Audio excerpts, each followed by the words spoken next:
céu azul, a marca da vitória, Cruzeiro do Sul.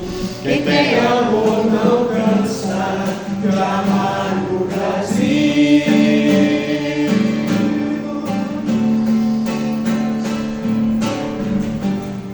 Você reclama do seu país, mas já parou pra pensar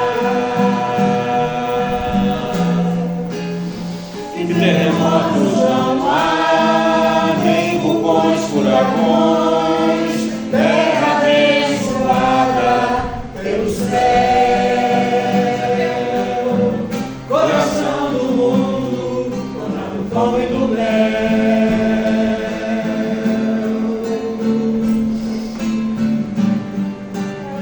Eu sei que a dor é grande, mas a batalha é da gente. Planta agora a semente, vem cuidar dessa flor, verdadeiramente brilhar. Nossa luz interior,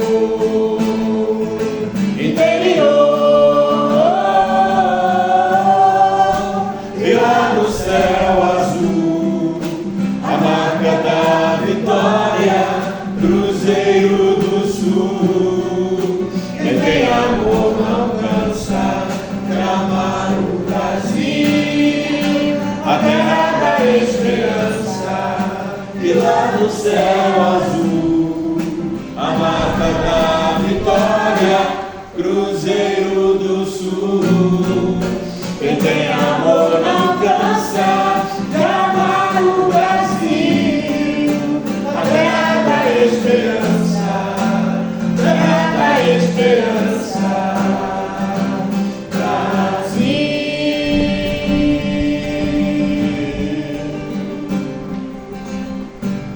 Você reclama do seu país, mas já parou pra pensar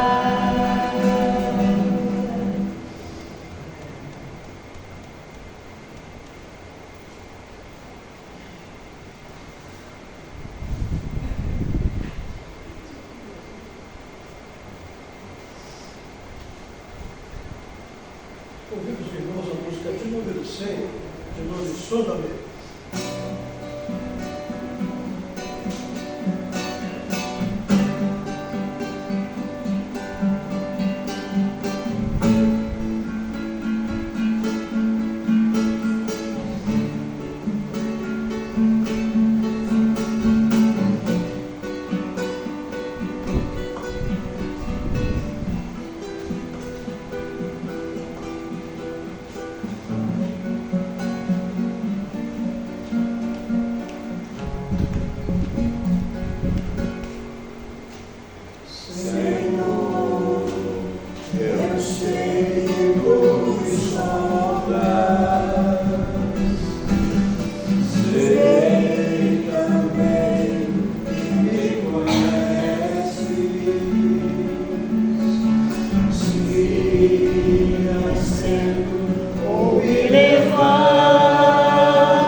que tu me sondas,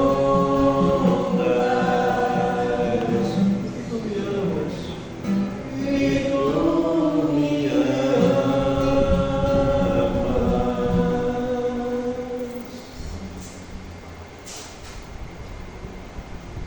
Convido os irmãos a música de número 1 no hino, aqui do diretor Papa Pio XII.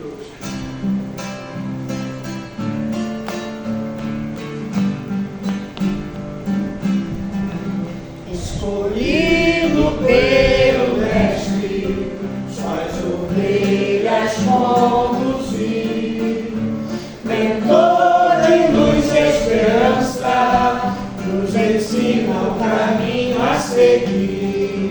Sua vida é um exemplo de coragem, amor e humildade, ilumina nosso coração.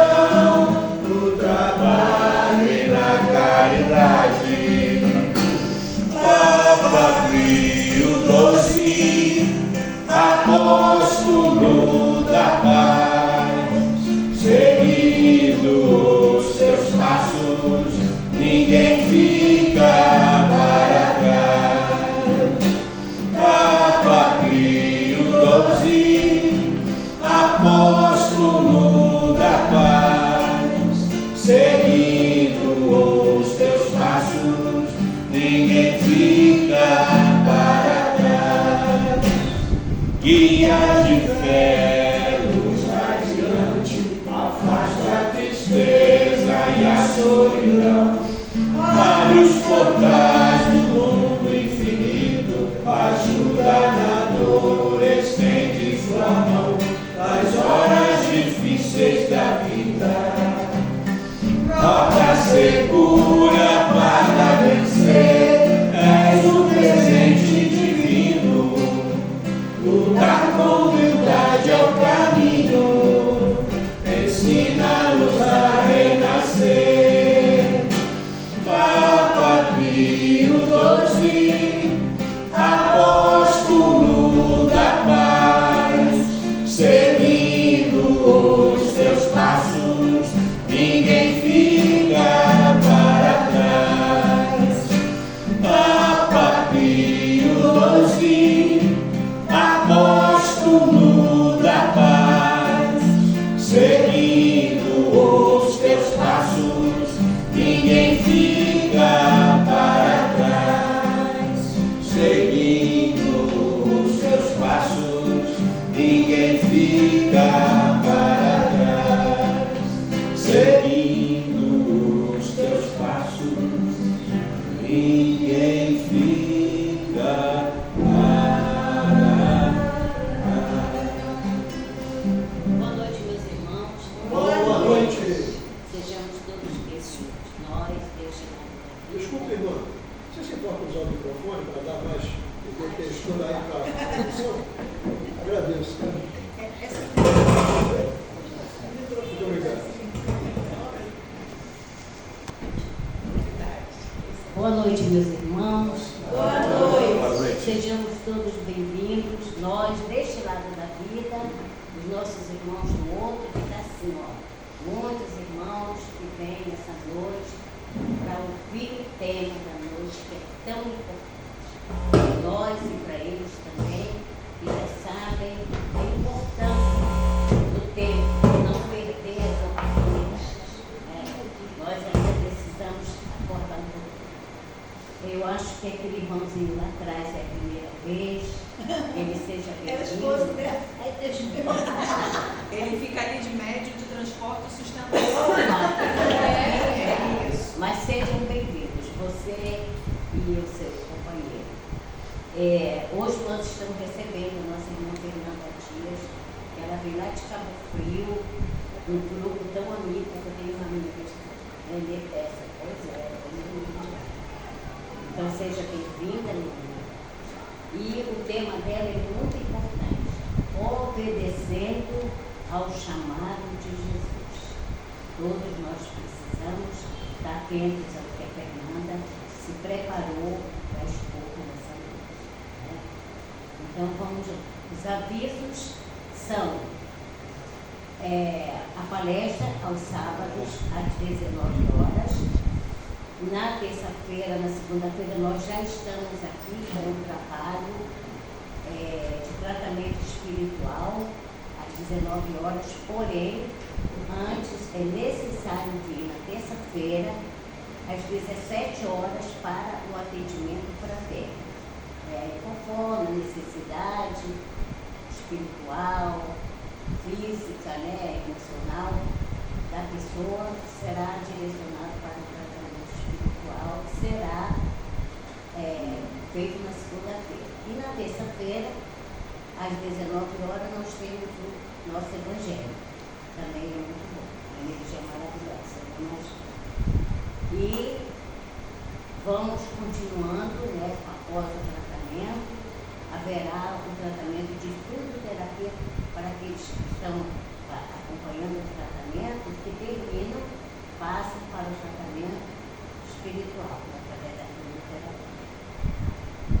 Então, hoje nós vamos convidar a nossa irmã Sônia Rosa para nos conduzir na página e a Cileia para nos conduzir na prece.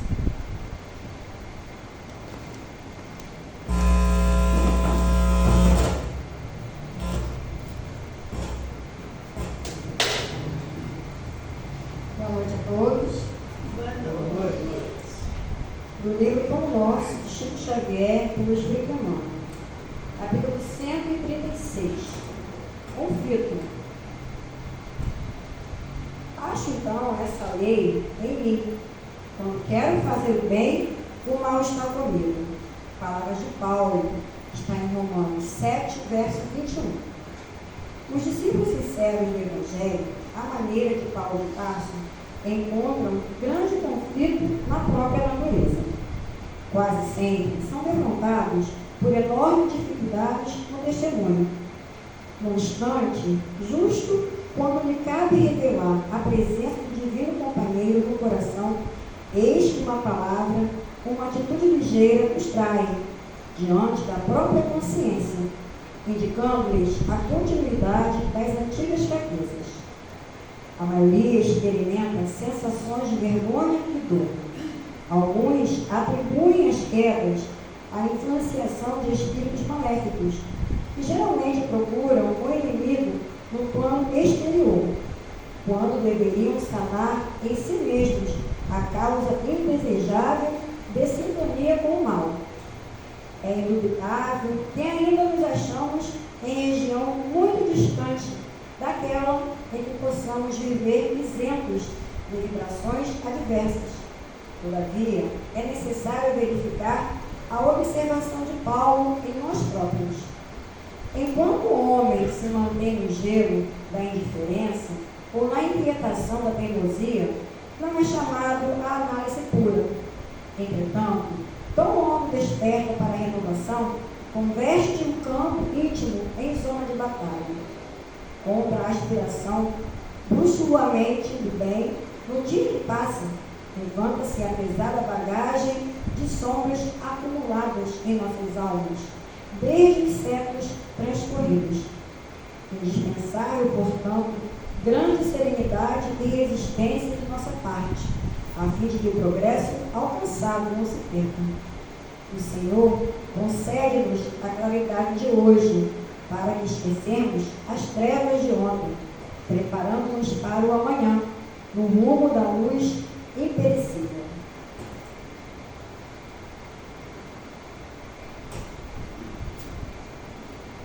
Então, meus irmãos, vamos elevar o nosso pensamento, o nosso Mestre Jesus nesse instante e vamos orar. Amado Mestre Jesus, querido amigo, aqui estamos, Senhor, mais uma vez junto do teu nome, nessa casa de amor, nessa seara bendita, para estudar um pouco mais do teu Evangelho, estudar, compreender a mensagem que será trazida na noite de hoje pela nossa irmã Fernanda, que o seu verbo possa ser claro, conciso, e possamos entender e compreender a mensagem da noite e levar para o nosso dia a dia. Obrigada, Mestre Jesus, por essa oportunidade.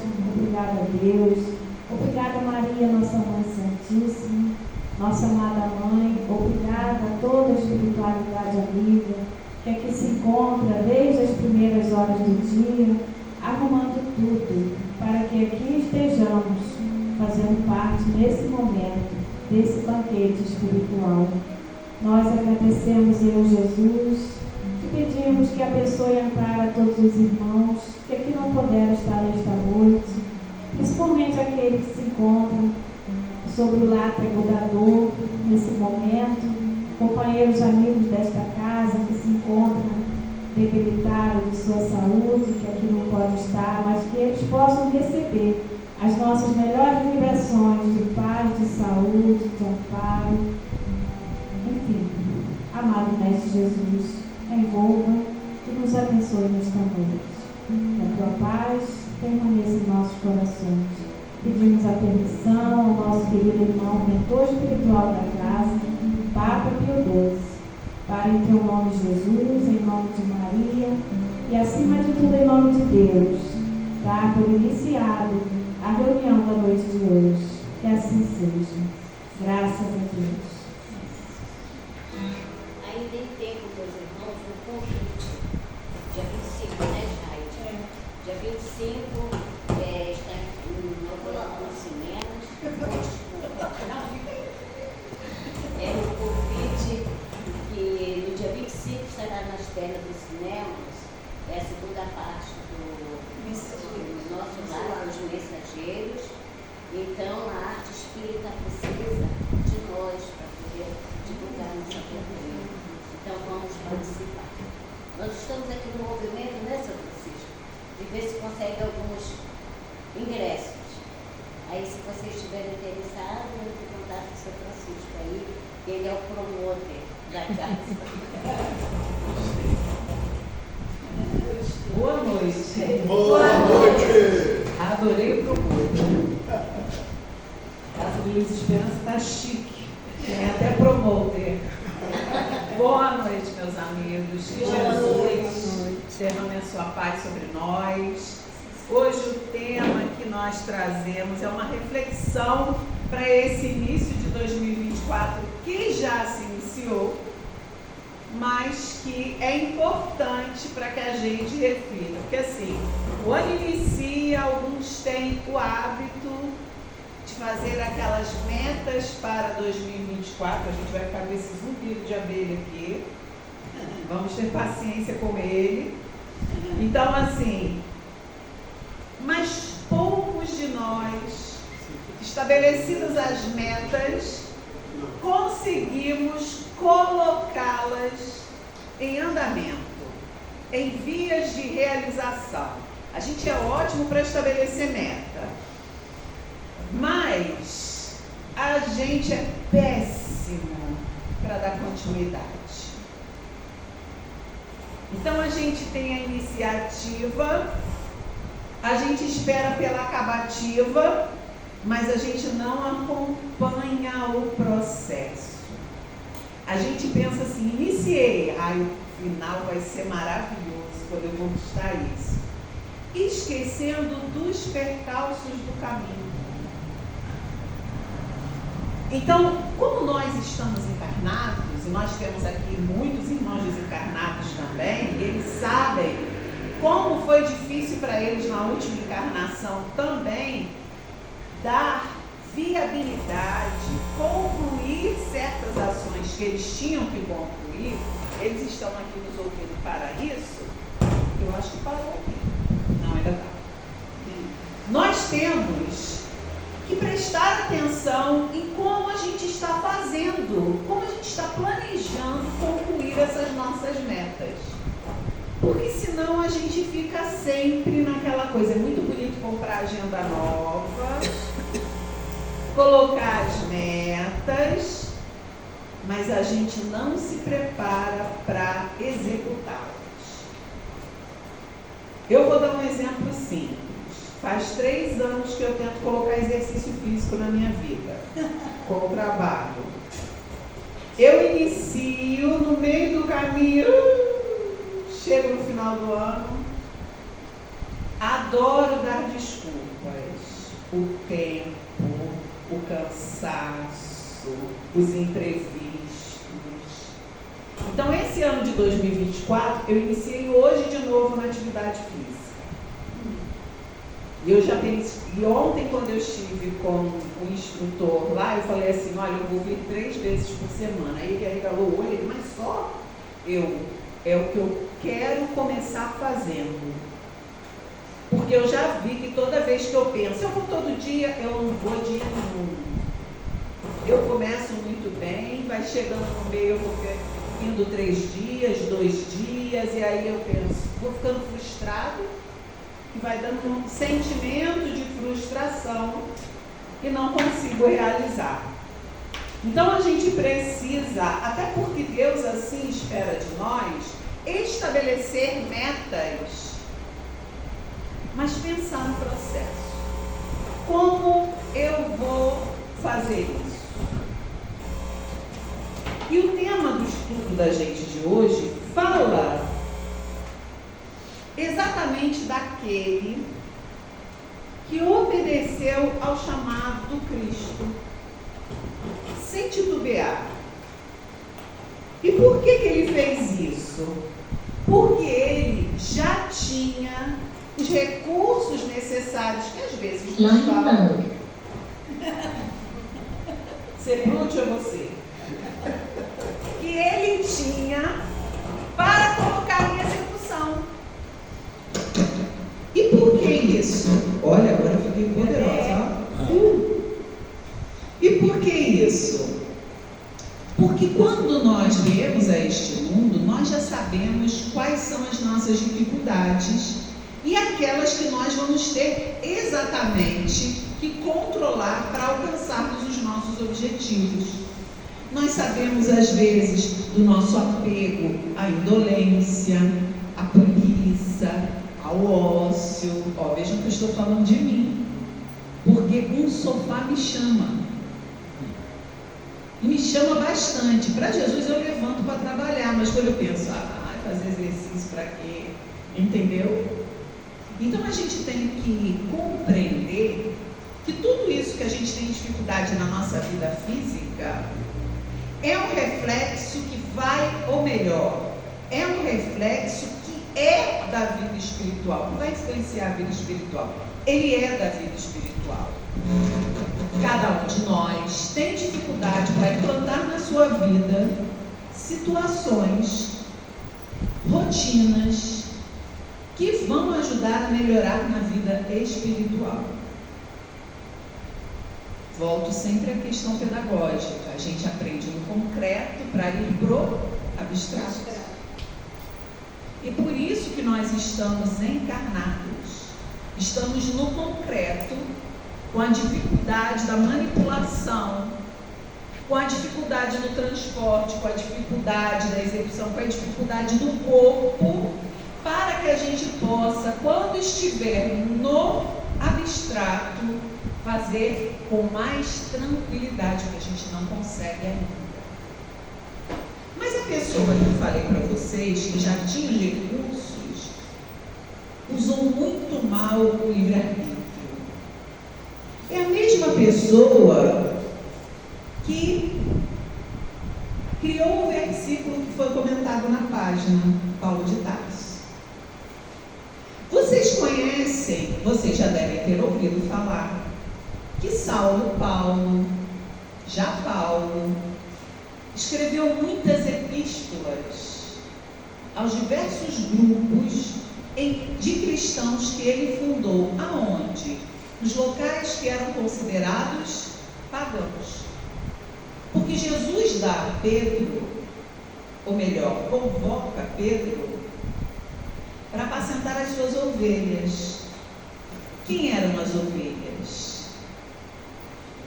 Os judeus desgarrados da casa de Israel, tomados pela raiva, pelo inconformismo, daquilo que eles viviam.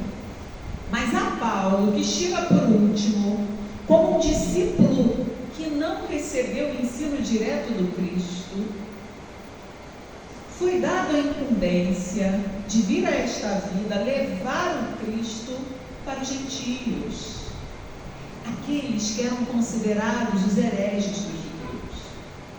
Então os judeus olhavam para eles com discriminação. Eles eram pequenos.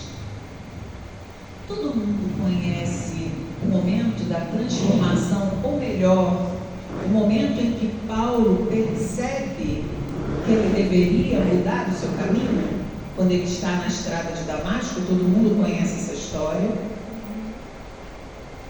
Todo mundo conhece essa história? Não?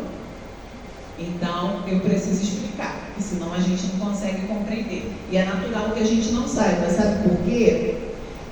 O movimento, o Paulo, ele tem um movimento cristão chamado paulinismo, e tem gente que combate as cartas de Paulo em alguns movimentos, porque acham que Paulo desviou a proposta do Cristo. Ele não desvia, ele executa.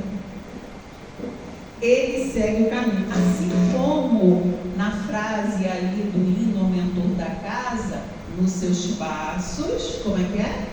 Nos seus passos não desviamos do caminho, alguma coisa assim do hino do Paulo. Ninguém fica para trás. Então Paulo apresenta o caminho do Cristo aos gentios. No seu caminho, Jesus vai à frente, Paulo, um dos discípulos, o último, vai atrás. E também no seu encalço, ninguém se desvia do caminho. E essas cartas dele se originaram de um processo muito interessante. Mas vamos voltar lá à sua transformação. Quem era Paulo? Paulo, na verdade, era Saulo. Saulo, nascido em Tarso, no ano 5 depois de Cristo. Depois do nascimento de Jesus. E ele chega à sua vida adulta, porque um homem judeu lá para os seus 20 e tantos anos já era considerado um homem adulto, como o suposto, não é superior, como a suposta pessoa que iria substituir, como o suposto substituto de Gamaliel. Gamaliel era um dos chefes do Sinédrio, um dos fariseus mais importantes que haviam ali. E ele era um grande professor. Haviam inúmeros professores no Sinédrio que treinavam os meninos. As famílias procuravam esses professores de acordo com as suas características para que esses meninos seguissem. Então, Saulo era um excelente judeu. Era um excelente seguidor da Torá. Conhecia a lei, era justo. Eu não estou mentindo, ele era justo. É assim que Emmanuel, no livro Paulo Estevam, se refere a ele. Ele era um homem bom, ele era um homem que seguia os seus princípios, aqueles transmitidos pela sua religião, a mesma religião de Jesus, judeu. Jesus, quando ia pregar, pregava a todos, mas pregava também nas sinagogas. Ele era mestre. Ele era chamado pelos fariseus da época, o grupo político que fazia parte, que dominava os judeus naquela época, que era o grupo majoritário dali, dos judeus, como rabi, como mestre. Então, Jesus, como rabi, teve os seus discípulos, e Gamaliel também tinha os seus, esses jovens que ele criava na lei judaica. Mas Saulo, como nós, utilizou seu livre-arbítrio e esqueceu da proposta do Cristo antes dele encarnar, porque nós já sabemos, nós precisamos aceitar a proposta, mas precisamos executá-la. Se a gente vem para cá e não executa a proposta que nos foi confiada, o que acontece? Ela se perde, vai ter que chegar uma outra pessoa para fazer. Mas Paulo foi preparado para divulgar Jesus. Fazendo o quê? Conhecendo primeiro a lei de Deus. Conhecendo primeiro toda a Torá. E aí, aquele Saulo, o homem que diziam era muito lindo, um homem que já estava noivo, um homem íntegro, resolve defender os judeus de quem? Dos cristãos. Desse grupo que seguia esse marceneiro, esse carpinteiro, esse homem que fazia coisas místicas, porque era assim que Jesus era visto, como um místico, como um seguidor, como representante das forças do mal. Era assim que os judeus falavam do Cristo.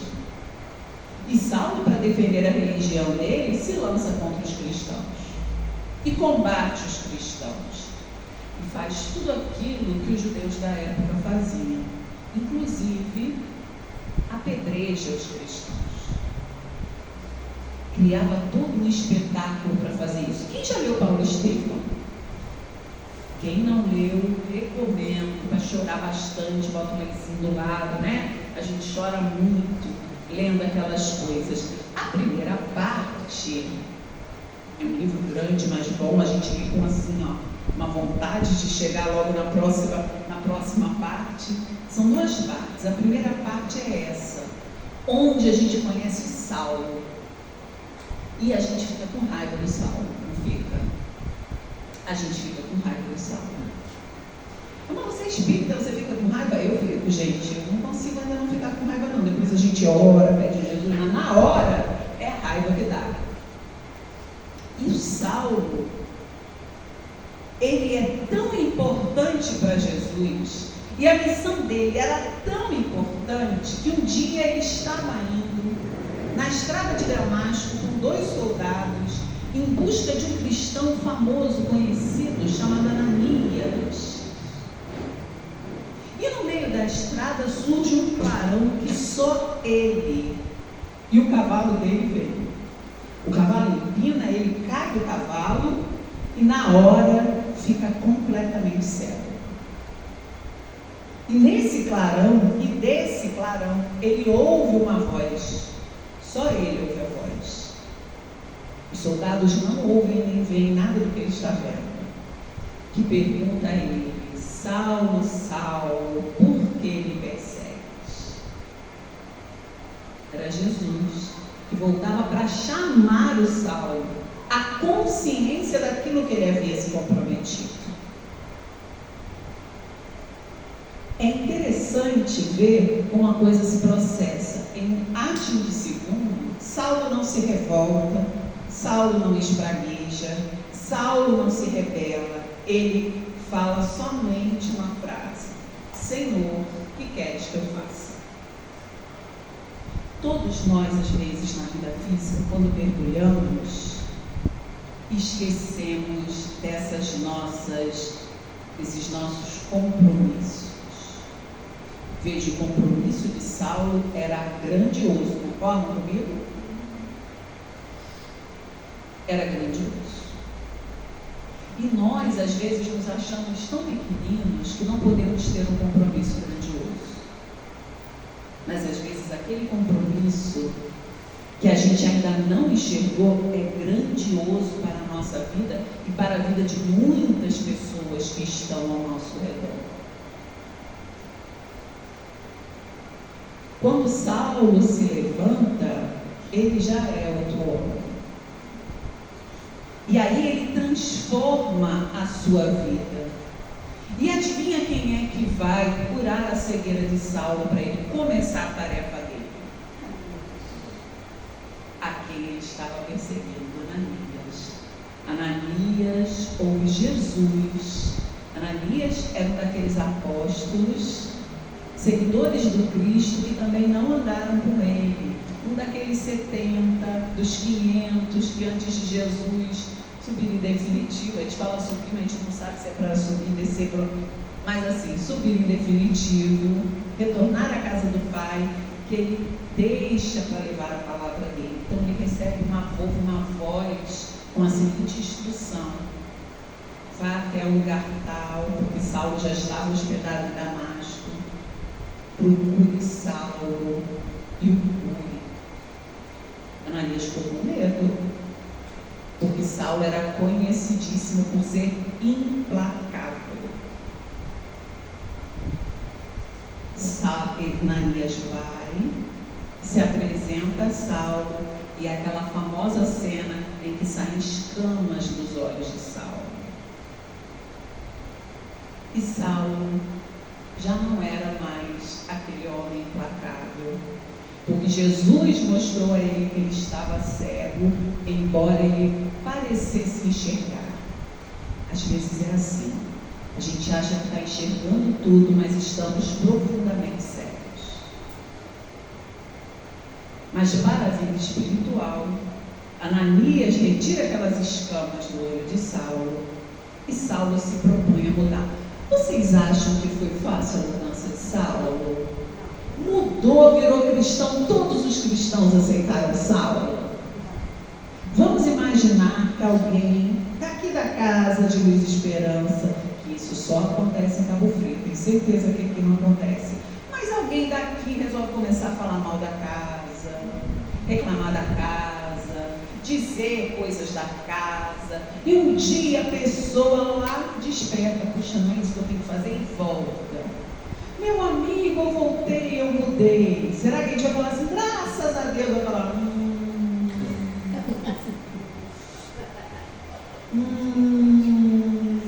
sei. Bem-vindo, né, meu irmão? Entra, senta aqui. Fica de olho, fica de olho. É assim que a gente age. Com desconfiança. Imagine o homem que tinha o poder que Saulo tinha, porque ele era respeitadíssimo. Ele era um excelente palestrante, um excelente explicador da Torá. De repente se converte. Os cristãos falavam, não, ele está arrumando algum, ele está entrando aqui no nosso meio para conhecer, não leva esse homem para onde a gente se reúne. Então Saulo teve que passar por uma adaptação na vida dele. Ele teve que reconhecer que aquilo que ele estava recebendo era justo, porque ele havia feito coisas ruins em nome de Deus. Entendeu, Saulo? Vamos dar uma rebobinada um pouquinho lá para frente. Então, essa é a transformação de Saulo. Foi difícil até ele se reerguer. Mas quando ele entende, e aí vem Saulo, conhecedor, fariseu, conhecedor da lei judaica, mas acima de tudo, um cidadão romano. Ninguém botava a mão em Saulo. Ninguém podia fazer mal a Saulo. E por quê? Porque ele era cidadão romano. As duas grandes forças políticas de Jerusalém, os judeus, com o partido político dos fariseus que estavam à frente, e os romanos, que haviam ocupado Jerusalém. Lembram de Mateus, o apóstolo? Ele era coletor de impostos para quem? Para Roma.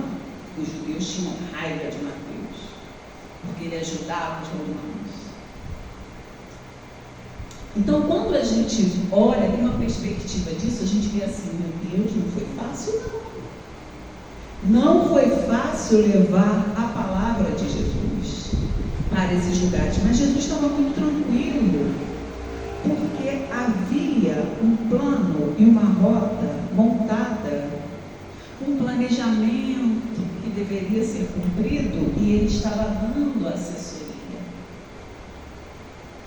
E aonde quando Paulo começa a fazer o seu trabalho de divulgação dessa palavra de Jesus, mostrando exatamente o quão obediente ele foi, quando ele foi relembrado daquilo que ele precisava fazer, e aí ele foi relembrado no episódio de dor,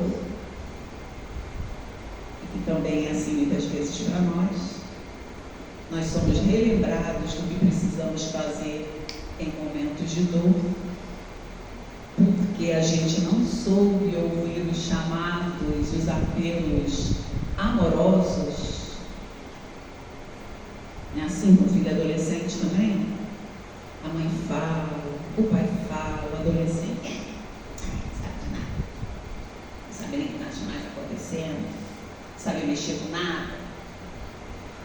Aí um dia a dor vem, não é nem pelo pai e pela mãe, nem pela vida. Aí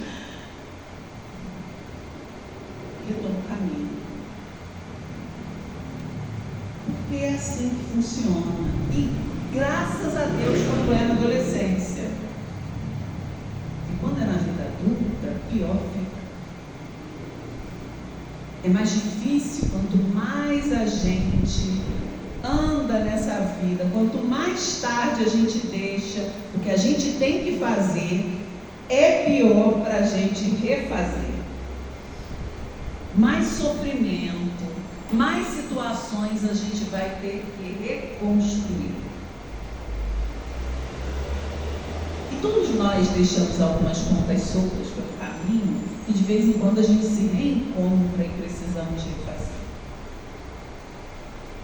Porque a vida é para isso, para testar a nossa capacidade de perseverar no bem. Porque quando a gente vem para esse mundo, e aí eu posso falar que aqui todos nós viemos conscientes do que temos para fazer, porque se nós já somos capazes de procurar uma casa espírita, ou uma casa religiosa, para ouvir sobre a mensagem dessa casa religiosa, significa que nós não somos mais tão orgulhosos assim.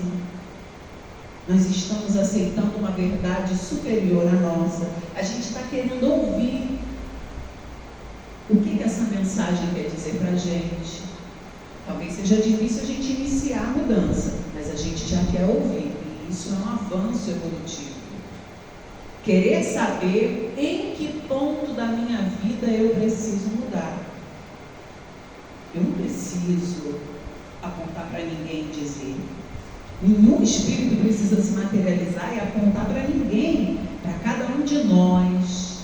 Sabermos aonde nós temos que fazer a nossa mudança, o nosso acerto de rota. Ou simplesmente seguirmos a rota. De vez em quando a gente vai fazer assim. Liga não.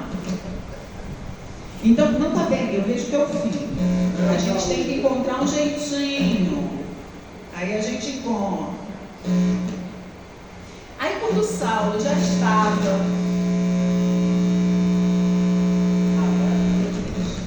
Agora a gente tem que esperar um bocadinho mais. Quando Saulo já estava na execução das tarefas que lhe competiam, como a gente falou aqui no nosso planejamento, ele encontrou várias dificuldades. E ele encontrou uma, a pior, na cidade de Corinto, onde foi a maior igreja que Paulo fundou, que foi a igreja de Corinto. Porque a igreja só foi fundada depois de ele tentar primeiro ir à sinagoga falar. Porque era interessante, ele era recebido, como sempre foi recebido em qualquer sinagoga, com o mesmo respeito e autoridade que ele tinha. Então, quando ele falava, com aquele seu poder maravilhoso de fala e de conhecimento da lei judaica, os judeus adoravam. Mas quando ele começava a abordar as relações existentes entre a lei e o Evangelho, a boa nova de Jesus, começavam os atritos. Porque os judeus, vocês já viram os filmes de antigamente do Cristo, como eles eram? Quando eles achavam que a pessoa estava falando contra a lei e contra Deus, eles rasgavam as vestes, eles gritavam, eles cuspiam nas pessoas, eles esbofeteavam quem estava fazendo isso. Eles eram agressivos, porque eles achavam que para seguir a Deus, quem falasse contra Deus tinha que ser maltratado. Que se não seguissem a Deus conforme eles acreditavam, precisavam ser rechaçados, sob pena de morte. Quem fosse na sinagoga falar um absurdo contra a lei judaica, poderia ser julgado e penalizado por morte. Foi assim que foi o processo político da morte do Cristo. Que nós não vamos comentar hoje. Mas Paulo tinha autoridade. E Paulo era esperto porque ele foi criado entre os fariseus. Então, um dia, quando ia dar um grande problema para ele, ele cria um problema entre esses dois grupos políticos, os fariseus e os saduceus. Já ouviram falar dos saduceus? Era o grupo minoritário. Hoje quase não existe. Existem menos de 300 saduceus no mundo. E qual era o motivo da discussão entre fariseus e saduceus? Achei. Era a reencarnação. Os fariseus acreditavam na reencarnação. Eles não estudavam. Acreditavam.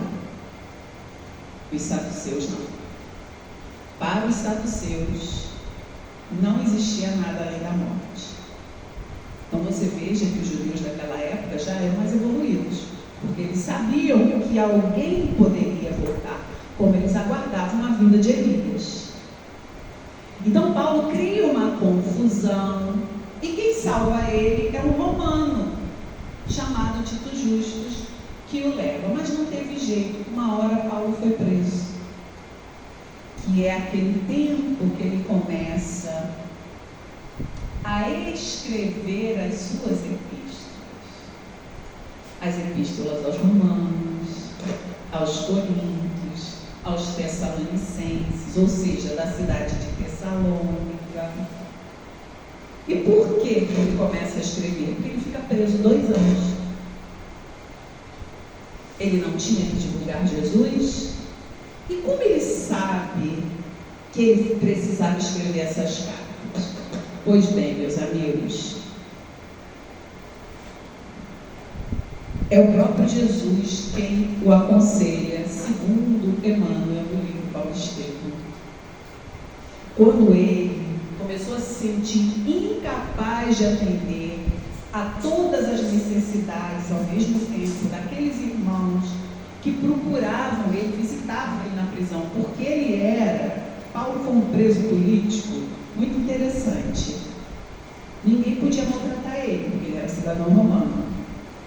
Então os judeus até queriam matá-lo, mas não tinha como matar de uma hora para outra, porque ele estava protegido exatamente pelo título de cidadão romano. Que ironia, né?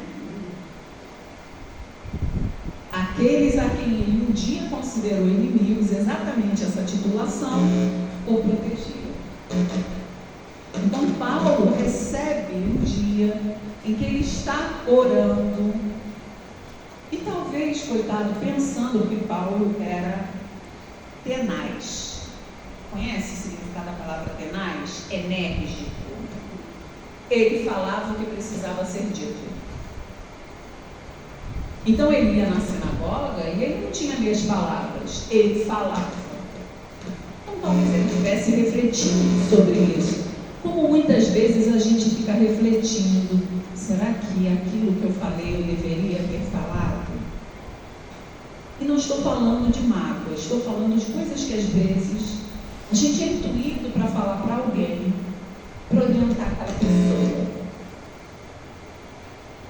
Jesus, então, não aparece para Paulo, mas fala, e ele ouve quando ele diz: não temas, prossegue ensinando a verdade e não te cales, porque estou contigo. Olha que coisa interessante, porque nem sempre o que a gente fala e que ofende o outro é uma ofensa, só é ofensa para o ouvido do companheiro.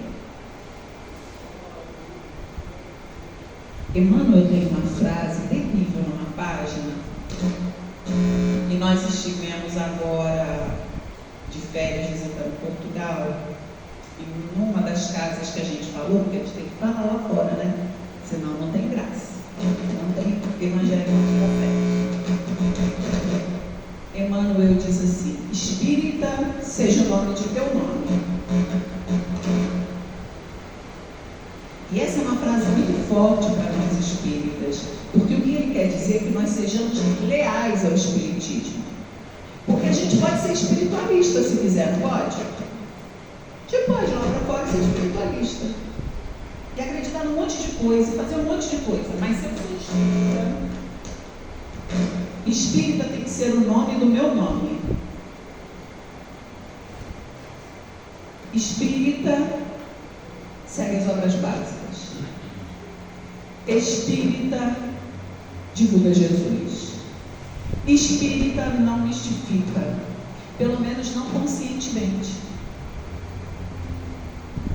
E se algum companheiro percebe que algo se desvia da rota, tem a obrigação de falar. Então Jesus fala isso para Paulo: não te cales. Porque as sinagogas estavam interessadas, segundo o próprio Jesus, no quê? No ouro das viúvas, nos dízimos que recebiam. E ele queria que aquilo se modificasse.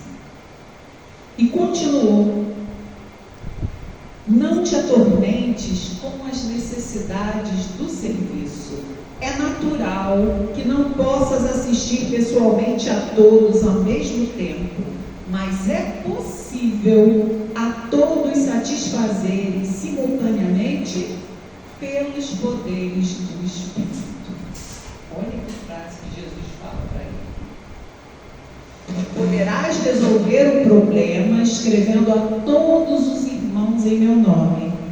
Os de boa vontade saberão compreender, porque o valor da tarefa não está na presença pessoal do missionário, mas no conteúdo espiritual do seu verbo, da sua exemplificação e da sua vida.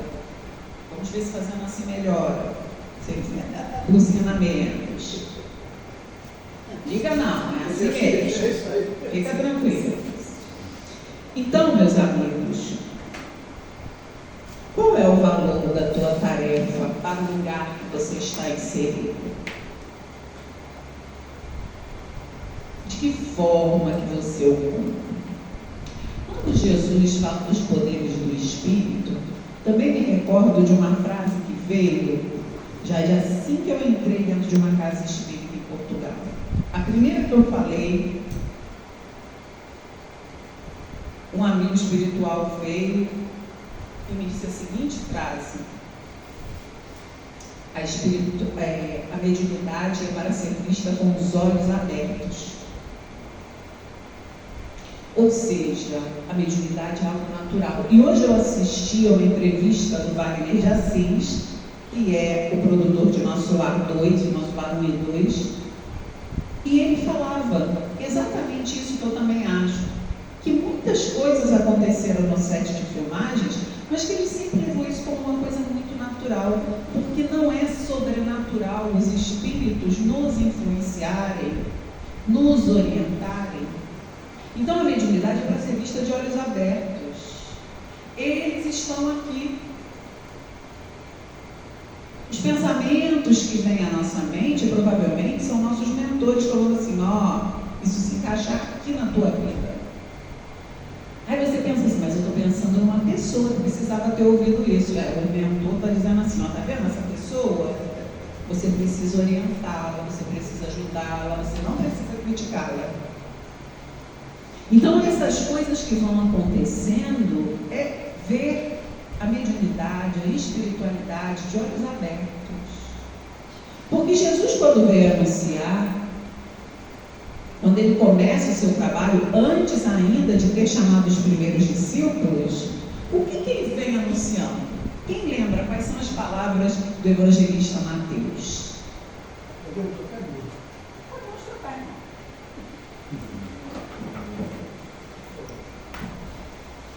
Vamos ver se aqui tem marimbom na igreja dele.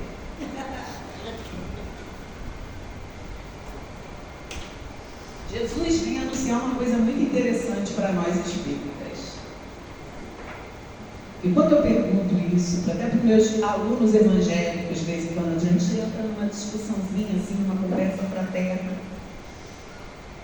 e eu pergunto, eles sempre falam o que a denominação religiosa deles ensinou. E aí eu lembro: não, está lá na Bíblia. Ele veio dizer que o reino dos céus estava próximo. Interessante, né?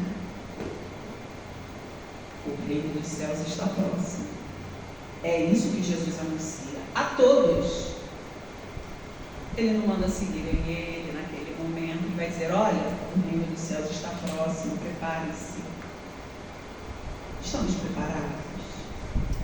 Porque aí a gente sabe que tem dois reinos dos céus, né? A gente tem esse reino do céu que está dentro de nós, falado por ele mesmo, mas tem esse local geográfico, também falado por ele. Se eu estivesse no meu reino, ninguém me pegaria, porque eu tenho exércitos que não permitiriam que eu fosse entregue a ninguém. Então a gente tem esse reino dos céus, local geográfico, mundo espiritual, que a gente pensa logo no reino dos céus, mas tem esse lugar interno aqui, ó, que a gente precisa cuidar. E dentro do nosso planejamento para 2024, cuidar desse reino aqui, esse reino íntimo, tem que ser prerrogativa. Onde tem um relógio, gente? Ah, obrigada. Olhei para todos os lugares, menos para mim. Tem que ser prerrogativa.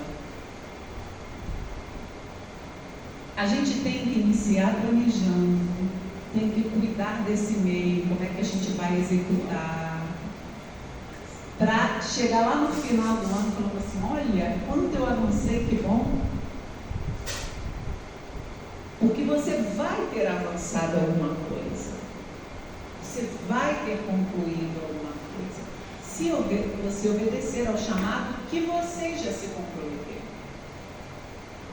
Como Saulo Paulo, que precisou ser lembrado. Então, se a dor nos visitar, a gente tem que pensar: Senhor, por que essa dor?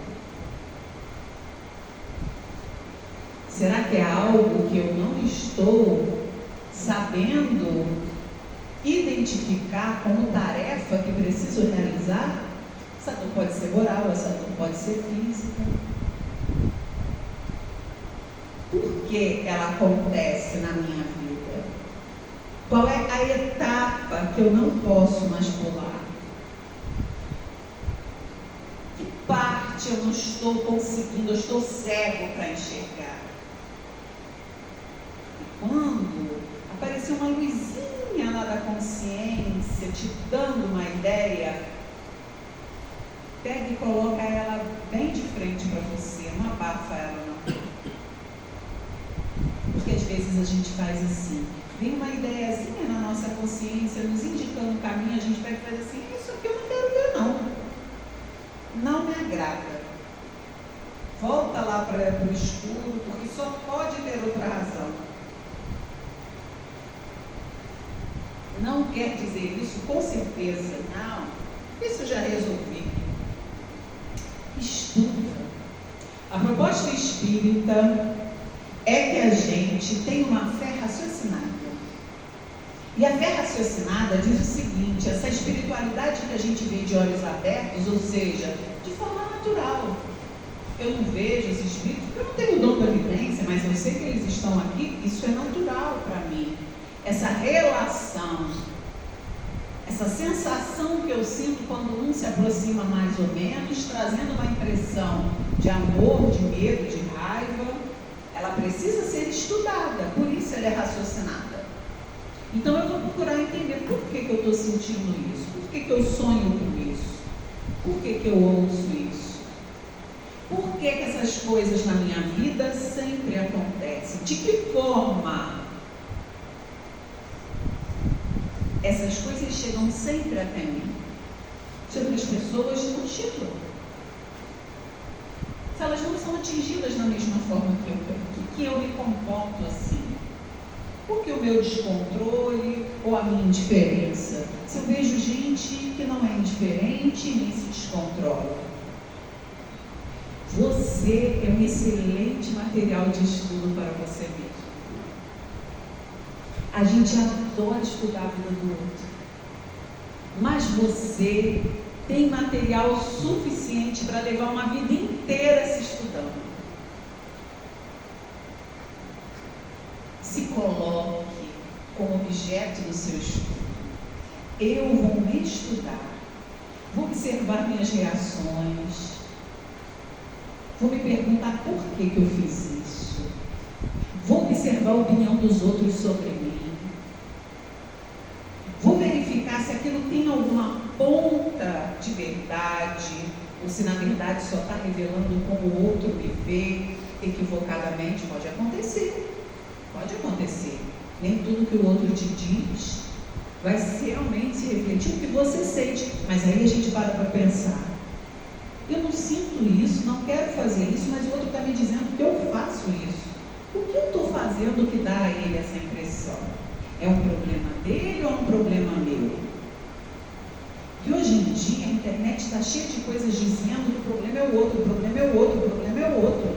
O Espiritismo não tem essa proposta. Ele sabe que muitas vezes o problema é o outro, mas também te diz que quando esse outro complicado está próximo, ou o problema pode ser você, ou você tem um vínculo, uma sintonia com aquele problema. E aí, Fernanda, como é que eu vou saber isso? A sua consciência vai dizer. Porque não é nela que está escrita a lei de Deus? É assim que a gente aprende lá no Livro dos Espíritos? Aonde está escrita a lei de Deus? Na consciência. Aqui. É ela que vai te incomodar quando algo estiver fora do que é esperado. Mas é ela que vai te dizer assim também, fica tranquilo. Se você não ouve os Espíritos como Paulo, não consegue ouvir a Jesus diretamente, vai vir através de uma página. E aí o mentor, quando é através de página, ele cola, né? A gente vai vendo e parece que tem alguém falando na nossa mente. Tá vendo? Ó, isso aqui é assim. Fica tranquilo. Tenha fé. Pratique esperança. Qual o nome da casa? Casa de luz e esperança. É luz porque transmite conhecimento. É esperança por quê? Porque te induz a acreditar que se hoje não está muito bom, amanhã vai estar melhor com certeza. Sob o ponto de vista espiritual sempre, não sob o ponto de vista físico. A gente dá muito valor ao ponto de vista físico. Estar melhor é ter saúde física, estar melhor é ter dinheiro, estar melhor é ter sucesso. Às vezes para você não.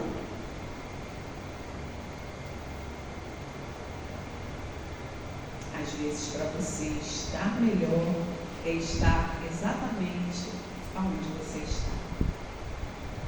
E aí a gente segue, meus irmãos, com a consciência pelo menos tranquila, que nós estamos ali estudando a nós mesmos, procurando entender o nosso papel dentro dessa vida que nos rodeia, fazendo o melhor pelo outro e por nós.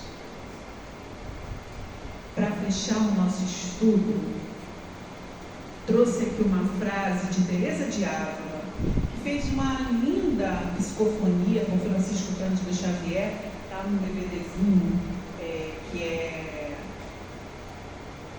distribuído, esqueci o nome daquele canal que o Haroldo Dutra Dias faz parte, né? Algumas reuniões mediúnicas foram gravadas, as instruções psicofônicas do Chico.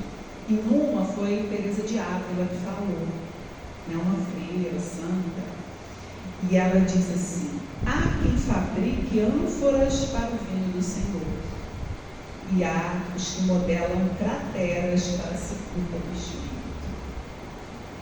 É uma frase forte. A gente pode se entregar à vida física, mas será que a gente vai estar modelando uma cratera para envenenar o nosso espírito?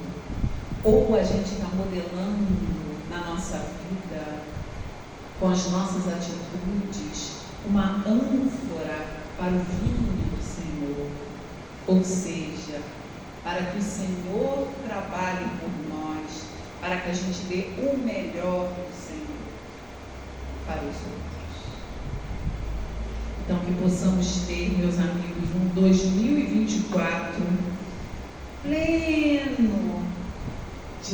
de atividades, que nós tenhamos paciência e persistência com as metas que nós queremos alcançar, com os nossos planejamentos, lembrando sempre que o início é muito bom, tem entusiasmo, mas que é exatamente o meio, que é onde a gente entrega a nossa energia, a nossa perseverança, que vai nos conceder, esse meio vai nos conceder aquilo que a gente chama de sucesso ou vitória ao final.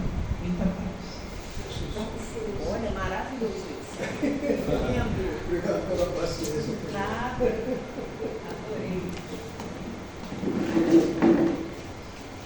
Agradecemos a nossa irmã Fernanda pela grande reflexão e ao meio da parte do material suficiente. Eu sou o material suficiente de estudo, né? Então, que fique essa reflexão conosco. Nós sejamos material de estudo para nós mesmos, porque isso vai nos auxiliar, nos direcionar para patamares melhores, tanto emocional,